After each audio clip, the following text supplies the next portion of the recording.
प्राचीन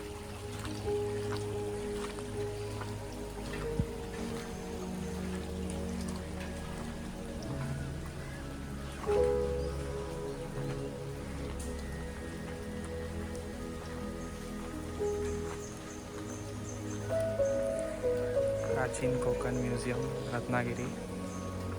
हे रत्नागिरीमधील गणपतीपुळे येथील प्रेक्षणीय स्थळ आहे. प्राचीन कोकण या नावाने ते ओळखले जाते. तिथे जर तुम्ही आलात तिथे तुम्हाला प्रवेश फी द्यावी लागेल 50 रुपये. तर अतिशय सुंदर आहे आतमध्ये.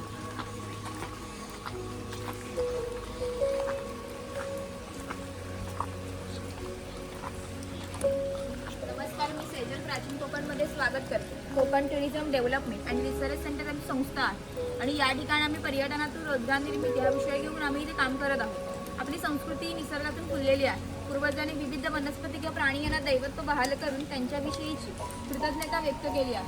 पूर्वी प्रत्येक गावात राखीव जंगल असे, त्याला देवराई असे म्हणून. तिथे वनस्पती किंवा प्राणी यांची हत्या केल्यास ते पाप समजले जाईल. विविध धार्मिक ग्रंथांचा अभ्यास करून आम्ही इथे नक्षत्र बाग तयार केली आहे. प्रत्येकाच्या जन्म नक्षत्रानुसार एक वृक्ष आराध्य वृक्ष म्हणून मानला जातो आणि त्याची पूजा अर्चा केल्यास त्या व्यक्तीला धनसौख्य आरोग्य प्राप्त होते. आम्ही इथे एक बोर्ड लावलाय. तुम्ही तुमच्या जन्म नक्षत्रानुसार तो बोर्ड एक्झिट करताना पाहू शकता. आपण कोकणी माणसं वड पिंपळानं पवित्र मान, तसेच त्यांना आपण दीर्घायुष्याची प्रतीके मानलेली आहे. त्याला पिंपळ पार असे म्हणतात, तर ह्याच्याभोवती दगडी कट्टा बांधलेला आहे.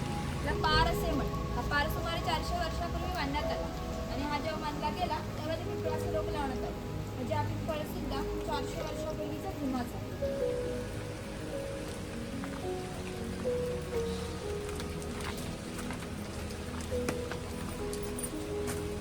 शिलालेख आहे. या शिलालेखावर लिहिलेली कविता कवी माधव यांनी 100 वर्षापूर्वी लिहिली. चिपळूण येथे झालेल्या पहिल्या कोकण मराठी साहित्य संमेलनामध्ये या कवितेला कोकणची प्रातिनिधिक कविता म्हणून स्वीकारण्यात आली. जुआ काळाचे प्रतीक वेळच्या अलीकडे आहे वर्तमान काळ आणि पलीकडे आहे 500 वर्षापूर्वीचा भूतकाळ. तिथून पुढे पाहणार आहोत की 500 वर्षापूर्वी कोकणी माणसं कशी राहत होती, त्यांची समाज रचना, ग्रामरचना, खाद्य संस्कृती, परंपरा कशा होत्या. डोळ्यातून येताना वापरून पाहिली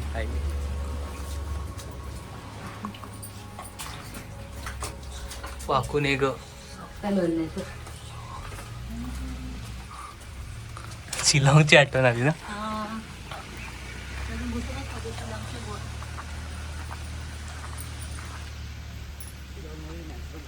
नॅचरल आहे ती बाबा. ते घुसत मध्ये कपची कुंजा पापडी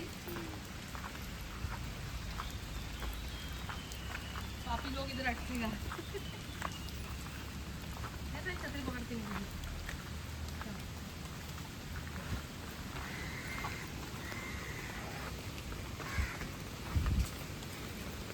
हे आहेत भगवान परशुराम. आपल्या पुराणामध्ये उल्लेख आहे की हजारो वर्षापूर्वी भगवान परशुराम होऊन गेले. त्याने संपूर्ण पृथ्वी जिंकून घेतली आणि जिंकून घेतली सर्व पृथ्वी त्यांनी दान केली.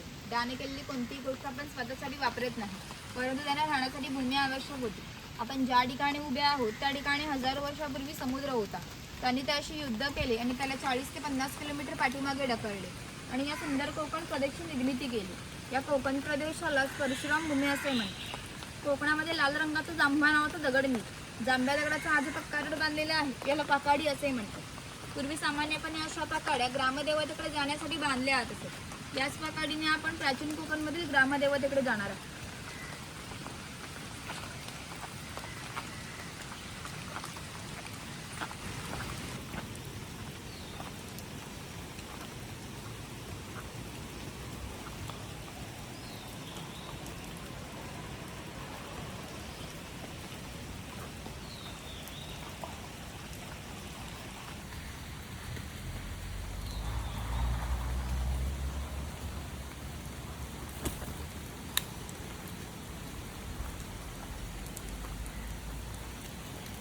हे बघ अंगणवाडी पारत असे जाणतात ती लोक.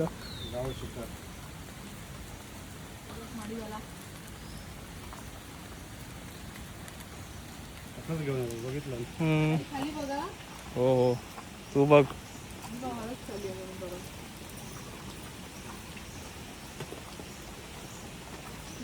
चल चल तुम्ही पण तिकडूनच या.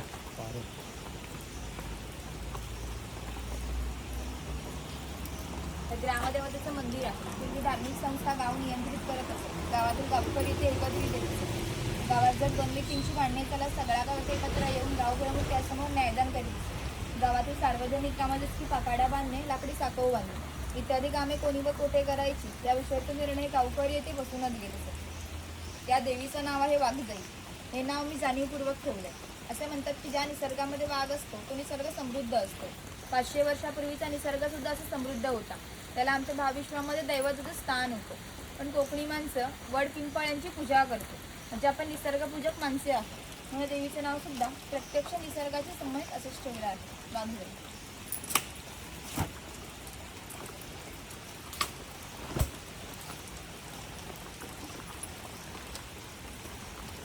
चव्हाटा देव आहे असं म्हणतात. कोकणात भरपूर भूतं असतात. तर कोकणवासियांची श्रद्धा आहे की हा देव त्यांच्यावरती नियंत्रण ठेवतो.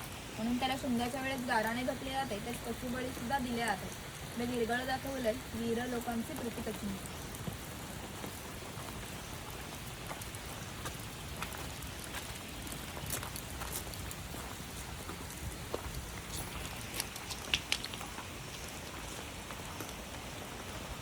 कडक लक्ष्मी दाखवले. पोतराचे लोक असतात स्वतःला चापकाने मारून घेतात. त्यांना कडक लक्ष्मी असते.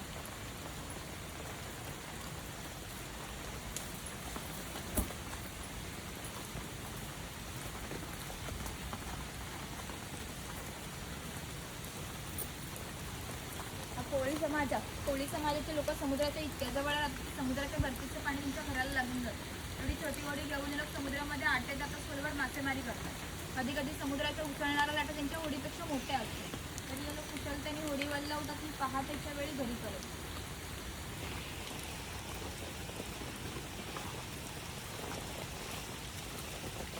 ऐकून साईडून हे नाभिक आहे. पूर्वी कोकणामध्ये 12 बलुतेदार पदं अस्तित्वात होती. त्यामध्ये नाभिक, सुतार, चर्मकार, कासार प्रत्येकांच्या घरोघरी जाऊन सेवा बोलत. त्या बदल्यात त्यांना पैसे नव्हे तर धान्य मिळत असे. म्हणजे एका नाभिकाला एका कुटुंबातील एका पुरुषाची घरी जाऊन केस व दाढी करण्यासाठी वर्षभरात 4 पायली म्हणजे आताचे 8 किलो धान्य मिळत असे. एवढ्या अल्प मोबदल्यातही लोक समाजाची सेवा करत असत. आमच्या नाभिकाविषयी आणखी थोडं मजेशीर वर्णन आमच्या लोकसाहित्यामध्ये आढळतं. असं म्हणतात की गावातील प्रत्येक गोष्ट नाभिकाला माहीत असते. नाभिकाला माहीत असलेली प्रत्येक गोष्ट ही गावभर होती.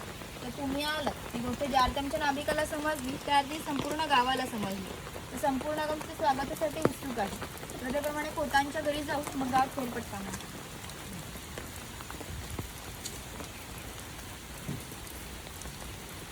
Coat village officer head.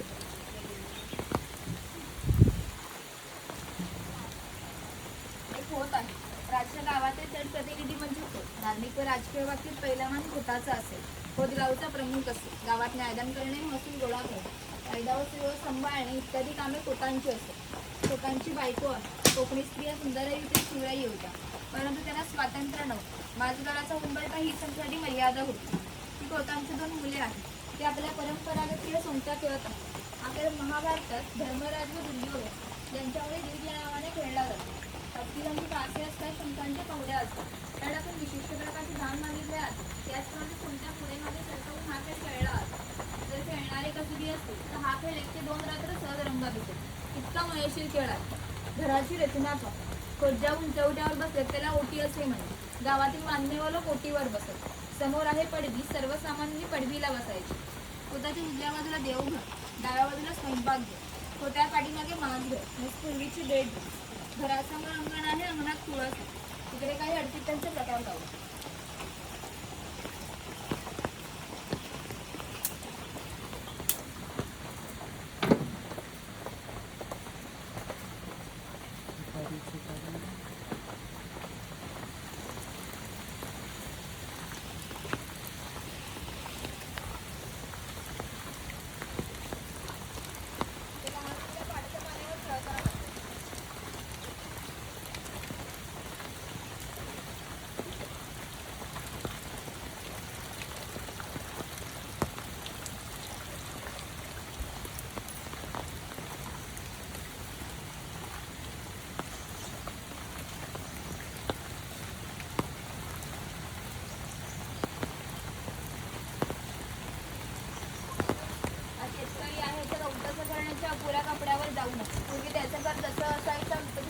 आहात.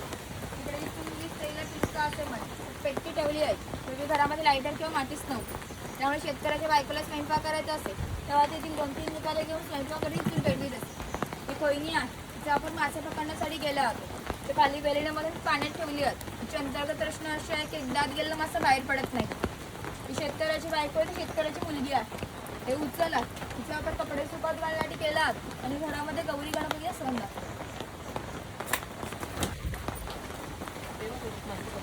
दिसलं खून खून खून खून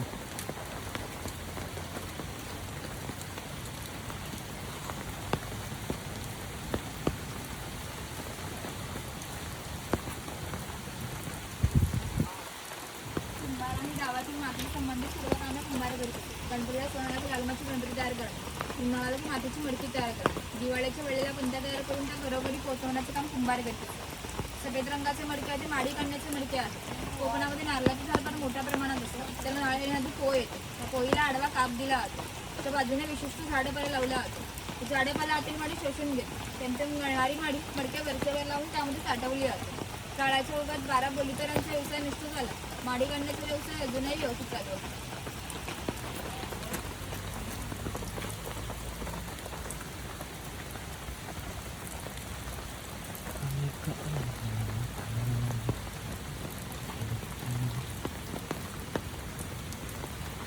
सोनार गावातील महत्त्वाचा घटक होता गावातील महिलांना लागणारे दागिने, विविध देवादेवतांना लागणारे दागिने हा सोनार बनवून देतो.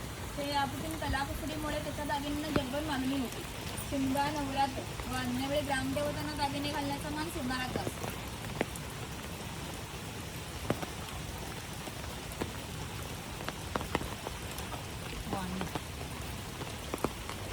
वाणी आहे चौल, राजापूर, दाभोळ इत्यादी कोकणातील बंदरांना 5000 वर्षापूर्वीचा इतिहास आहे.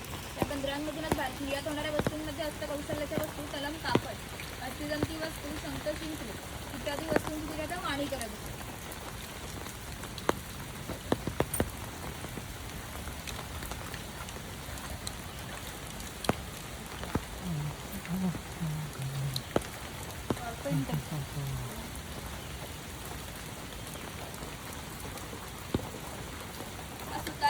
सावंतवाडीचा सुतार आहे. सावंतवाडी लोकांचे लाकडावरील कोरीव काम हे जगप्रसिद्ध आहे. त्यांच्या काही हस्तकौशल्याच्या वस्तू तुम्हाला आमच्या हस्तकला विक्री केंद्रात पाहायला मिळतील. इकडे दरवेळी दाखवल्या अस्वलाचा खेळ करताना आणि दारू आपल्या सापडला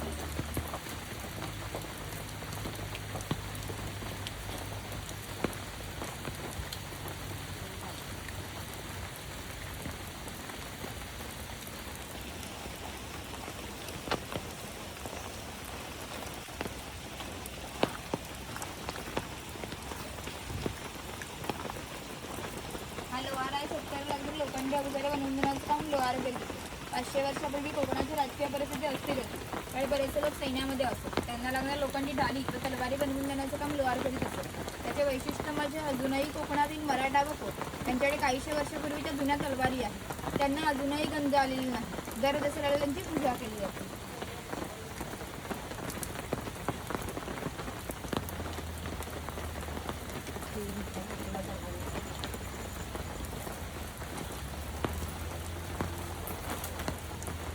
तेली आहे तेलाचा गाणा, त्याला कुंटा असे म्हणतात. यामध्ये सुके कपडे घातले आहेत. उभे उभे लाकूडला कोकणी भाषेमध्ये लाट अशी म्हणतात. त्या लाठीला आडवे लाकूड दगडीकरणे बांधले आहेत जेणेकरून लाट उभी राहते. त्या ठिकाणी चोपडाला बैल बांधला. आडव्या लाकडावर दगड ठेवून तेली स्वतः त्यावर बसतो. सर्व वजन घेऊन बैल गोल फिरवला जेणेकरून आतून कपडे राहून तेल नसते. तेल वरून काढायचं असेल तर प्रथम चोपडाचे बैल सोडायचे. जोकड बाजूला केले जाते. आडवे लाकूड बाजूला करून लाट बाजूला केली जाते व आतले तेल भरून काढले जाते. पुन्हा जर नवीन तेल पाडायचं असेल तर पुन्हा क्रमवार वाणीने करून नवीन तेल पाडले जाते. म्हणजेच पूर्वी तेल आला कसा ते तिथे कसं तेल काढण्यासाठी 1 ते 1.5 तास मेहनत घ्यावी लागते.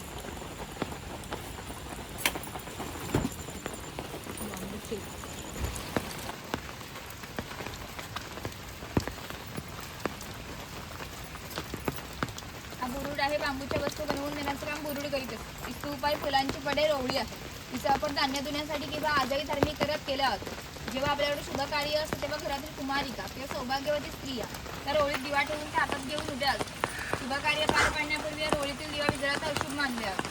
अजूनही आमच्या चाकरमान्यांचं लग्न जर मुंबईला असेल तर ही रोळी गावावरून मुंबईला पाठवली जाते. म्हणजे मुंबईला सर्व वस्तू मिळतात पण रोवळी मिळते.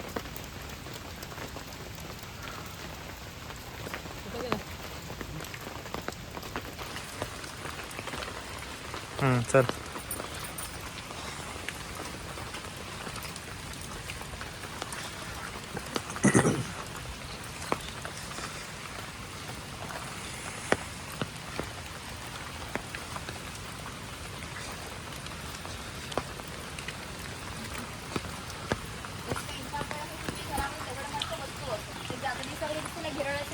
जागणीमध्ये धान्य देऊन मी तुला गिरटामध्ये भात घातला होता तेव्हा अक्का तुम्ही बाहेर मी तो कोंडा बाजूला होता. हे पुरण यंत्र आहे. यामध्ये शिजलेली डाळ घातली ते दोनला उलट सलट गोल बाजूने फिरवले आहात जेणेकरून आतील डाळ वाटून मी त्यामुळे पुरणपोळ्या बनवल्या आहात. तो टिफिन बॉक्स आहे वरती पाण्याचं तांबडा हलकीन डब्बे 2 चमचे दोन्ही बाजूने लॉक केलेला आहे. त्याच्या बाजूला चहाची किटली आहे. हे समोर शेवई काढायचं लाकडी यंत्र आहे. त्या बाजूला लोखंडी यंत्र इथे मोदक पात्र आहे आणि दगडी उकळ आहे. पुरण यंत्र हवं शेवळ्याने तुमच्याकडे शेवळ्यांचं शेवया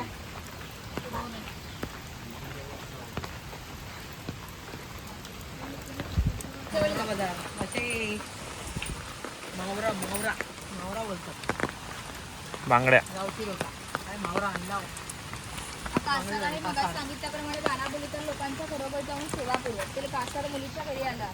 पूर्वी कोकणामध्ये मुलींची लग्न वयाच्या 8वी किंवा 10व्या वर्षी होत तोपर्यंत कासार मुलीला बांगड्या बनवण्याचा कोणताही मोबदला घेत नसे. ज्यावेळा मुलीचं लग्न होईल त्यावेळा मुलीच्या वडीला कासाराला एक सोन्याच्या छोटासा दागिना देत असे. या व्यतिरिक्त कोणताही मोबदला तिला मिळत नसे. म्हणजे कासार या मुलीला 8 ते 10 वर्ष क्रेडिट देत असे. म्हणजेच पूर्वीची समाज रचना एकमेकांची विश्वासावर आधारलेली होती.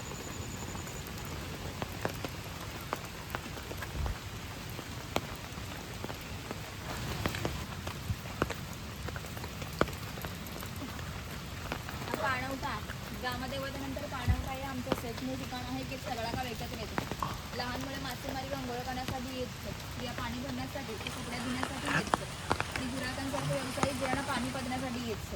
हे ग्रामीण जीवनाचं मध्यवर्ती केंद्र आमचं पानव वरती खवले मांजर दाखवलं तेव्हा दिले दिसलं कुठे? खवले मांजर तेव्हा ना मध्ये. अच्छा हा दिसलं.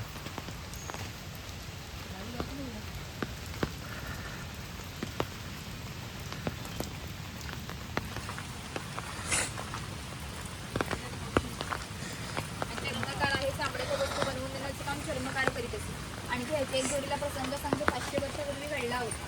तिथे 80 किलोमीटर अंतरावर नारळेश्वर नावाक देवस्थान एका पर्वतात मोठी गुहा आहे. मग शंकराची पिंड आहे. आणखीन एक वैशिष्ट्य म्हणजे त्यामध्ये जिवंत साप आहे. पूर्वी मार्लेश्वर देव एका गावामध्ये राहत होते.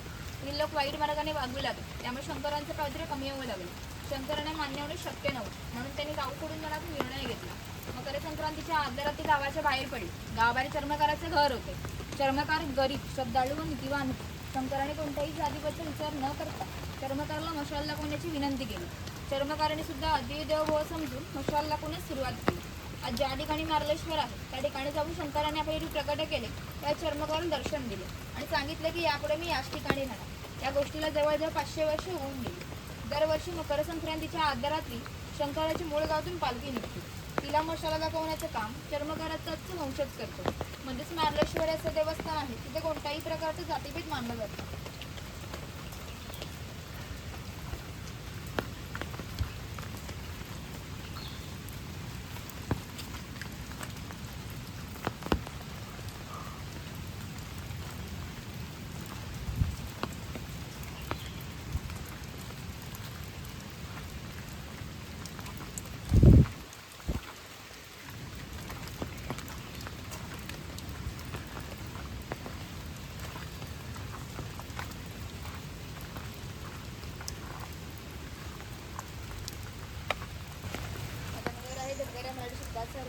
भरपूर गाव लागते. पूर्वी धनगर समाज इतक्या दुर्गम ठिकाणी राहत असे की येथून त्यांचा पहिला बस स्टॉप 10 ते 12 किलोमीटर अंतरावर. हे लोक ज्यावेळी गावात येत त्यावेळी त्यांच्या पायात चांबड्याच्या वाणा, डुंगराची काठी आणि खांद्यावर पाटकी गोंगडी अशा वेशभूषेत येत असत. इथे बकरीची गोठी आहे. जंगली श्वापादापासून संरक्षण होण्यासाठी तशी उंचावरती बांधली जाते.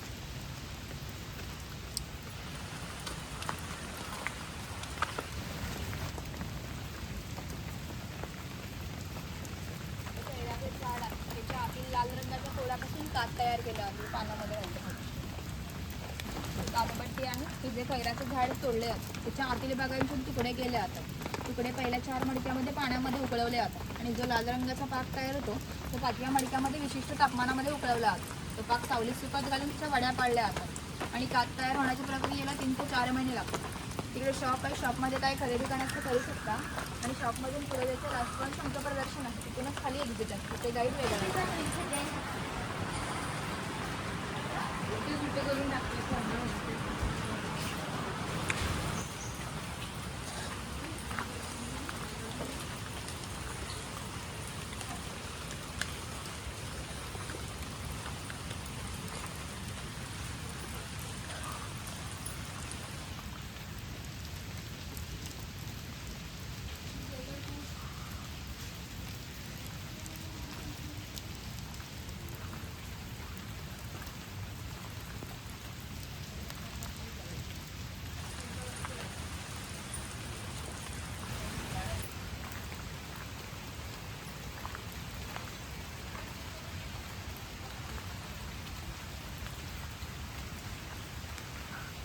Border of the village.